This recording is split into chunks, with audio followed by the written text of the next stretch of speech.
Les femmes russes sont matérialistes. Vrai ou faux?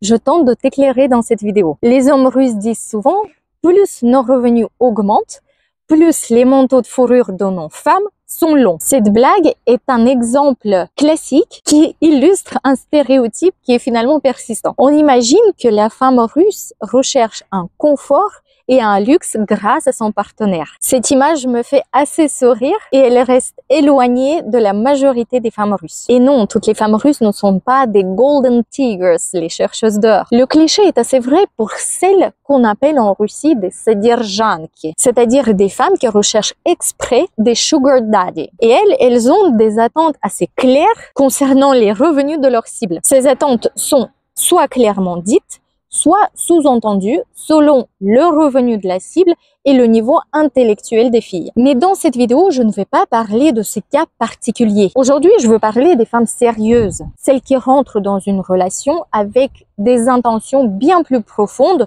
que l'argent et le luxe. Dans la culture russe, quand une femme rentre dans une relation avec des intentions sérieuses, elle regarde directement vers le mariage et la construction d'une famille. Et ici, elle ne cherche pas simplement le côté matériel, mais bien un homme avec qui elle peut bâtir un avenir solide, avec qui elle aura des perspectives et surtout un homme qui va lui garantir la sécurité de ses enfants. Bonjour à tous, moi c'est Milana, maman, épouse, femme dans une famille franco-biélorusse. Aujourd'hui, dissipons ensemble ce stéréotype et comprenons pourquoi, pour une femme russe, ce qui semble être un intérêt pour une stabilité financière est bien plus complexe et ancré dans la culture. Dans les ex-pays du RSS, comme la Russie, la Biélorussie et l'Ukraine, les relations sérieuses sont abordées avec une intention très claire, le mariage. Quand une femme russe s'engage dans une relation sérieuse, elle ne regarde pas simplement « on va voir où ça va nous mener ». Non,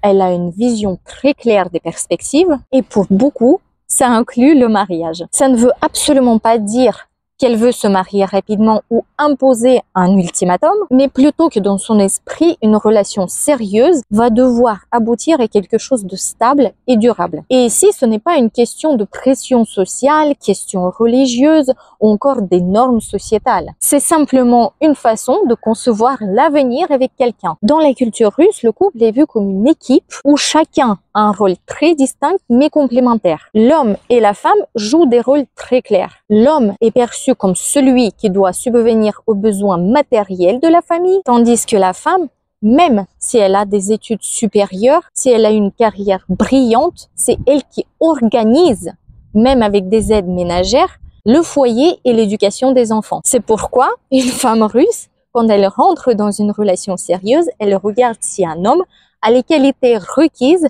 pour être un bon mari et un bon père. Elle va évoluer son sérieux, son ambition et son potentiel à construire un foyer stable et une vie sécurisée. Et ici, ce n'est pas qu'elle est matérialiste, elle veut simplement s'assurer que son futur mari pourra assumer le rôle qui lui incombe, c'est-à-dire le rôle de protéger sa famille. Dans la culture russe, un couple n'est pas juste une aventure ou une histoire temporaire. Il s'agit bien de construire un avenir ensemble. Le mariage n'est donc pas une fin en soi, mais une étape naturelle dans une relation sérieuse. Et dans ce sens, les attentes des femmes russes envers un homme seront la force et la protection. Quand une femme rentre dans une relation, elle attend à ce que son mari soit fort, tant physiquement qu'émotionnellement, qu'il soit capable finalement de subvenir aux besoins de sa famille. Et cette notion ne se limite pas forcément dans le matériel. Elle englobe aussi la résilience, la capacité de gérer les crises et la capacité de prendre des décisions dans des moments difficiles. Attention,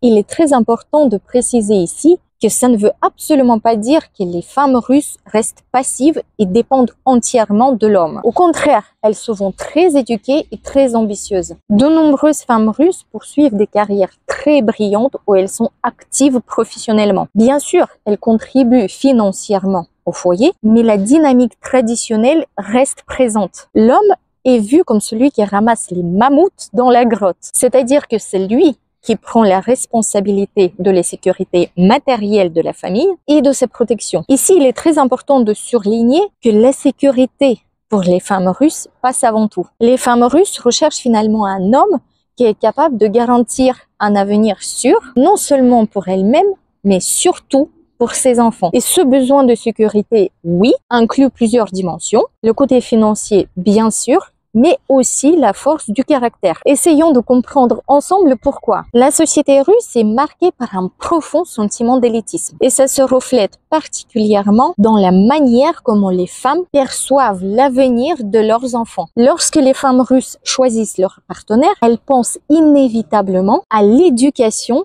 et au développement de leur progéniture. Offrir le meilleur avenir possible pour leurs enfants est la priorité. Et ça se traduit souvent par l'inscription des enfants dans des écoles privées, par la prise des cours supplémentaires, des activités extrascolaires ou encore des programmes d'enrichissement, ce qu'on appelle en russe les krouchki. Les femmes russes sont en fait conscientes de la compétitivité dans le monde moderne et elles veulent que leurs enfants soient préparés. Elles veulent que les enfants acquièrent des compétences variées et une éducation solide. Elles veulent que leurs enfants aient accès aux ressources qui vont leur permettre de se distinguer. Et ça nécessite forcément des investissements financiers conséquents. C'est pour ça qu'elles regardent très attentivement les capacités financières de leurs partenaires parce que la capacité à investir dans l'éducation des enfants permet finalement leur avenir prometteur. La recherche de stabilité des femmes russes est aussi alimentée par des facteurs socio-culturels où les femmes ont dû apprendre à se débrouiller seules dans un contexte historique difficile, souvent marqué par des guerres ou des crises économiques. Un peu d'histoire. Je souhaite ici prendre mon exemple personnel. Mes arrière-grands-parents, des aristocrates russes, ont connu la révolution, ont connu le meurtre de tsar, ont connu complètement un changement de l'époque. La Seconde Guerre mondiale a pris mon arrière-grand-père et a laissé mon arrière-grand-mère seule avec 3 enfants. Mon arrière-grand-mère avait déjà des études supérieures. Maintenant, venons à mes grands-parents. Les grands-parents du côté de ma maman, Dieu merci, personne n'est mort à la guerre. Mais du côté de mon papa, mon grand-père a perdu la jambe. Donc, l'homme était invalide. Ma grand-mère, du côté paternel, a eu des études supérieures et a finalement pu se débrouiller. Génération de mon père, guerre en Afghanistan. De nombreux hommes ont été tués. Ma génération à moi, années 90, guerre tchétchène. Et maintenant, la génération actuelle connaît une guerre en Ukraine. Chaque guerre, comme on le sait, amène à une pénurie d'hommes et crée finalement un déséquilibre significatif dans la population. Aujourd'hui, en Russie, en Biélorussie, il y a un homme pour 8,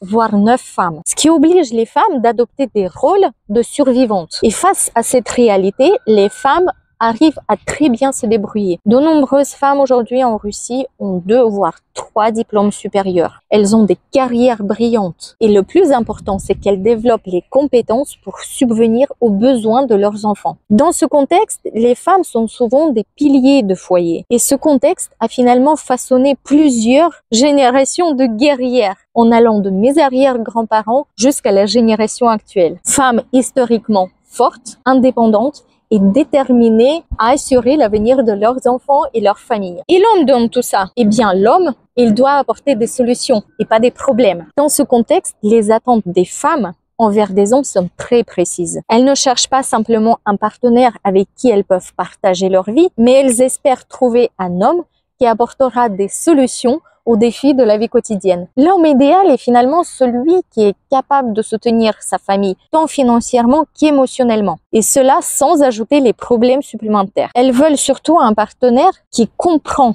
sa responsabilité dans la famille. Ça veut dire qu'il doit être proactif et capable de gérer les défis de la vie. Un homme ne doit pas être une source de stress ou de complications supplémentaires. Au contraire, ça doit être un soutien, un collaborateur dans la construction de vie et d'un avenir épanouissant pour les enfants. Clarifions donc ce malentendu persistant. Les femmes russes ne sont ni matérialistes ni les chercheuses d'or. Leur recherche est fondée sur les valeurs essentielles comme la stabilité et la sécurité et pas sur un désir de luxe ou de richesse superficielle. Ces femmes sont très éduquées et conscientes des défis de la vie. Elles cherchent avant tout de construire une famille solide et épanouissante. Leur pragmatisme découle de leur histoire et de leur expérience de la vie. Elles savent finalement que pour fonder une famille, il faut beaucoup plus que l'amour. Il faut surtout une base solide, financière et émotionnelle. Ça sous-entend que leur partenaire doit avoir des objectifs clairs et la capacité de subvenir aux besoins de sa famille. Alors, avant de porter un jugement